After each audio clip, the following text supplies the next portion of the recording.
magtitik, hindi magtitik yung tayong malamang, yung mapanlamang magtitik advantage. Hindi magtitik advantage, hindi appropriate yun eh. Yung nanlalamang. Halimbawa ko minsan, she's expecting na siya 3 patient, he has patient for post-op, ay for OR. And sometimes, he has space, he has a time to go for break earlier. Kasi you have to anticipate na you have patient for surgery. So you have to go now before that case will come to you, di ba? Eh sometimes naman, pag na-anticipate na nila, halimbawa 10-30 case, minsan, magpapaalam sila, o ganun, kasi you cannot go out, you cannot go for your break without endorsing to your neighbor.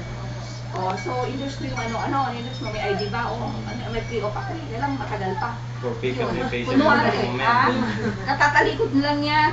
O gani, tumawag yung charge na sa'yo kasi he's the only one allowed to receive from the OR. Oh, honey, sa'yo ba pinag-ganuhan ni ganito? Let's say, hindi na yung patient na, give the pre-op now. Please.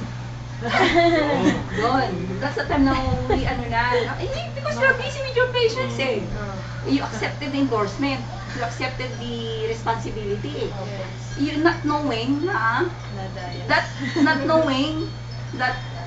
pre-op is coming. And because you don't know, because she wants manlalamang, she went for break because she can foresee now that her patient for OR is, you have to give the pre-op.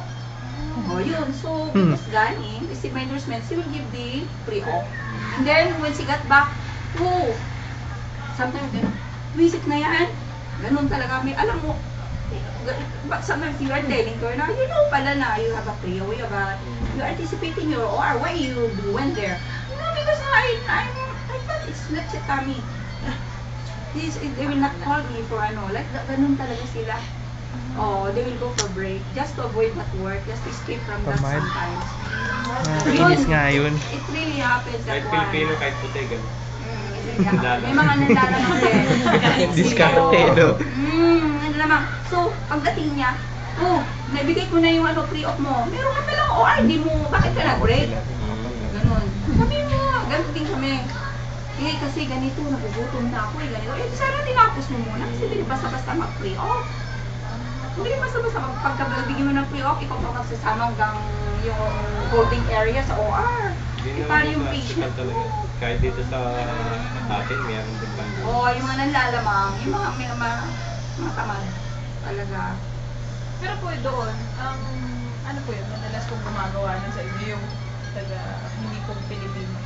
Kailang kung sa Pilipino, wala na. Kailang nung multinationality kasi kami noon eh. Yung nabutan namin ngayon, Canadian, Americans, Irish, lahat, multinationality kasi noon. Kailang ngayon, excuse me wala na Americans sa amin ngayon eh. Kasi since after the Gulf War, wala na Americans, parang mainit. Ayan. Ang na lang ngayon, Malaysian, South African, Filipinos. Yun na lang. Ay, mag-merienda muna kayo samantala kung usap kayo. Sige po.